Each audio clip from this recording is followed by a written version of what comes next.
Hello everyone and welcome to GreedFall, the latest RPG from Spider's studio. Today we're showing you an extended walkthrough to give a better idea of GreedFall's moment-to-moment gameplay. What we're showing here is taken from an in-development, non-final preview build. A few hours into the game, we've tried to avoid any major story spoilers.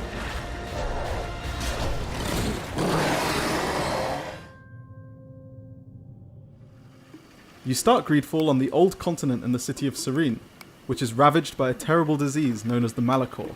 It is rumoured that the only hope for a cure lies on the uncharted island of Tirfredi, which is where we are right now. The island is inhabited by a magical native people, as well as multiple nations and factions who have travelled from the old continent and established various settlements. Currently we're on a mission from one of these nations, the Bridge Alliance, to locate a camp of missing scholars. Before heading straight to where the camp is supposed to be, we're going to check out a nearby point of interest, a skill altar. These altars can be found hidden away in various locations across the island, granting a free skill point when found. You've got a lot of freedom in terms of where to invest these points, which are also gained by earning experience and leveling up. There are three broad branches of skills: warrior for melee combat, technical for equipment and controlling the battlefield, and magic for the use of offensive spells. You can specialise or mix and match how you want. For this run, we're going to go with a few points in traps, firearms and one-handed blades, but with a larger focus on magic use. You also have attributes, which impact and improve what you can use in battle, and talents, which mainly relate to skills outside of combat.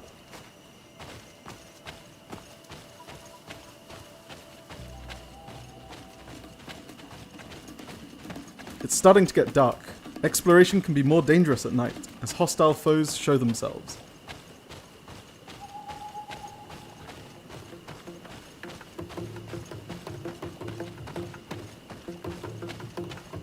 We'd better find somewhere to set up camp nearby, although it looks like we'll have a small fight on our hands first.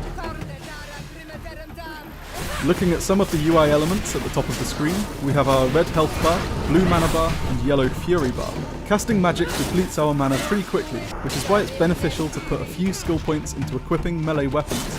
This way, when out of mana or wanting to conserve it, you can switch to a different weapon when it naturally replenishes over time. As you can see, fights are in real time, with a mix of magic, close and long-ranged combat.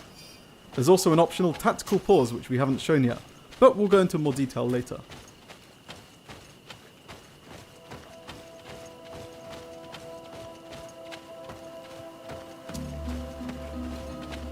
Over there is a rather more fearsome foe, a magical guardian intrinsically linked with the island and revered by its natives.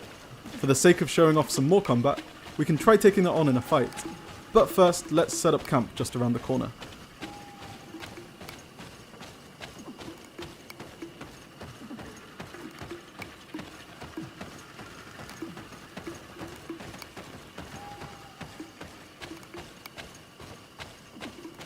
You'll often find campsite locations like this scattered around Tirfredi. Campsites aren't just used for resting. From here you can speak with and choose the party members to accompany you, with up to 2 at once. Let's stick with Kurt and Siora for now. Workbenches are available at any campsite. From here you can craft items such as consumables and equipment. You can also upgrade and customize your existing weapons and armor. For example, we can change the look of this doublet by altering the shoulders, strap and breastplate. As shown on the right, this also alters the stats, meaning you can really dig deep into the configuration of you and your party.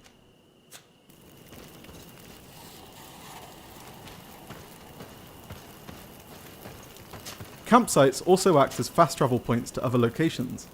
Let's take a quick look at the island map to give a better sense of the geography. We're just here, while over to the east is the city of Hikmet, settlement of the Bridge Alliance. Down here we have New Serene, your starting point on the island, and newly governed by your cousin Constantine. Over in the west is San Mateus, city of the fervently religious Teleme nation. During your adventure, you'll also come across several native settlements spread throughout Tirfredi.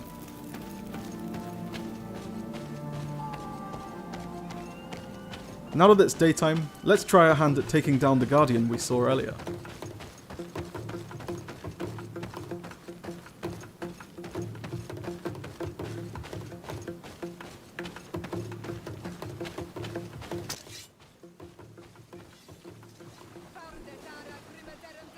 You might have noticed the shield icons over the HP bars, including that of our foe. These indicate your opponent's armor, which must be whittled away before you can start dealing significant damage. The Fury bar builds up by dealing damage to enemies, rewarding aggressive play. The built-up Fury can then be used to unleash devastating attacks. We've just fallen victim to one of the Guardian's poison attacks, so let's trigger the tactical pause. From this menu, we can quickly use an antidote to remove the poison effect, along with other consumables, actions, spells and techniques.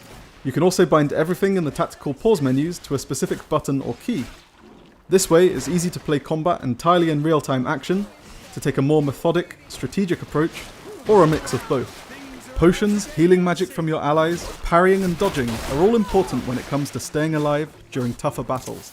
Note that with this build, quick dodges have been upgraded to lightning dashes, while we have a divine magic ring equipped. This is only possible thanks to our investment into magic skills.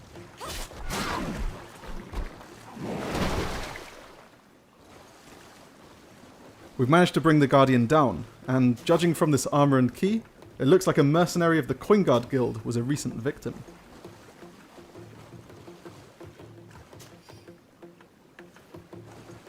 Right, let's get back to what we're here for and go look for the missing scholars. For the sake of brevity, we'll jump ahead a bit.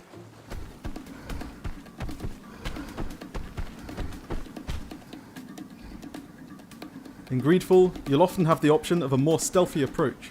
With careful sneaking past foes, you can sometimes avoid combat entirely.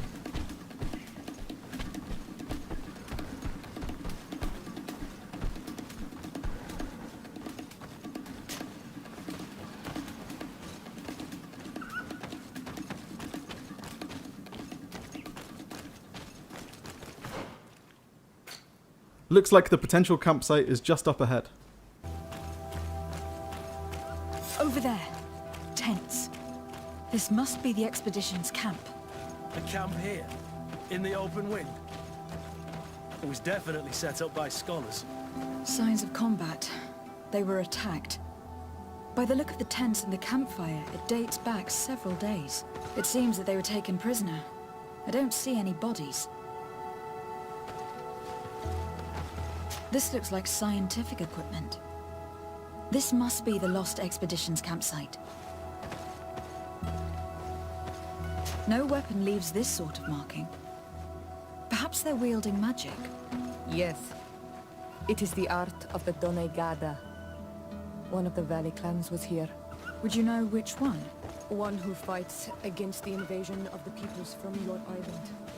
I can be sure of nothing more. Why would they attack scholars? They are not warriors. They come here as conquerors. This is enough. But they were not killed. Warriors would have been.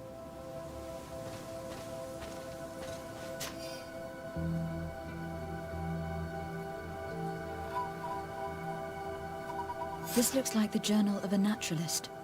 There are sketches of flora and fauna. There is no doubt. We are definitely on the trail of the Lost Expedition. It seems that one of the team kept a distance from the others. Let's see what we can discover. A trail of blood. That cannot be good. Follow it. It sounds like there might be another tent nearby. Perhaps we can find more answers by following this blood trail. But first, we've got another fight on our hands. More blood. We are on the right path. Keep going.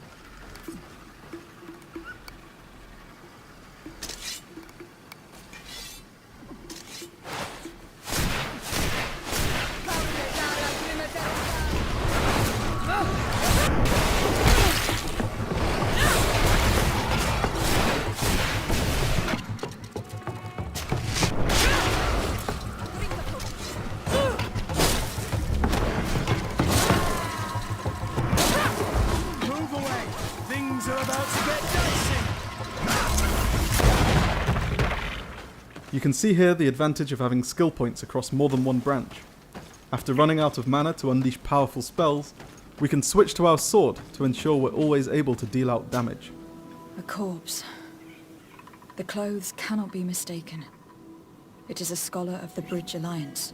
From the looks of him, I would say he has been dead for days, as we already thought. This isn't the woman whose journal we found. There is still a chance that she remains alive.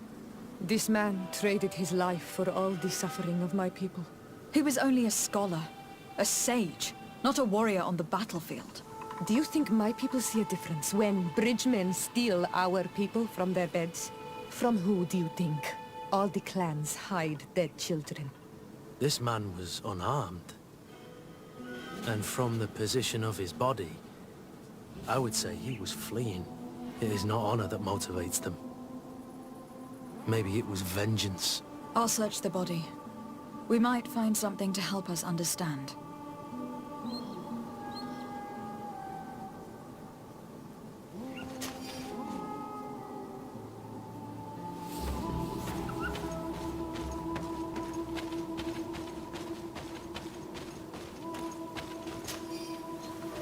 Your choice of companions impacts more than just combat. They'll often intervene in discussions and speak out while investigating, so it's worth considering who might be useful or detrimental to any given situation. Here is the isolated camp mentioned in the journal. Everything is in order, but the inhabitants are no longer here. Its position would have allowed them to escape the attack. Isolated. Discreet. Perfect visibility. Great choice. Fortunately, we have the key from the dead scholar, but if we had high enough lockpicking, that would have also been an option.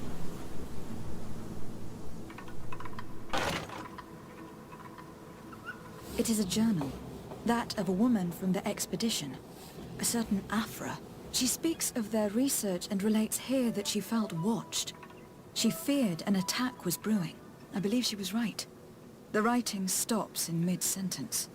A woman with sharp eyes. They might have saved her life. We must follow the tracks of the attack. They will surely lead us to the party of intrepid scholars. This woman was right to fear the Donea Exregao. They must have followed this path coming from the swamp. This is where we should go if we want to find these lion scholars. It looks like our next stop is the swamp. Those are islanders. They might be from the clan that attacked the Bridger camp. That's possible. They look like trackers. But what are they tracking? New prey, no doubt. Let's get closer. From here, we can either openly approach and confront the natives, or sneak over and listen in to what they're saying from a distance. Farweden se lor quaisa. Esto gen nas quel se. Esrade da orgel amadred quaheluchnom. New siendad ne sunadet. Well, we don't know enough of the native Tirfridi language to make sense of what that was about, but now they're gone, let's look around for anything else that might help us.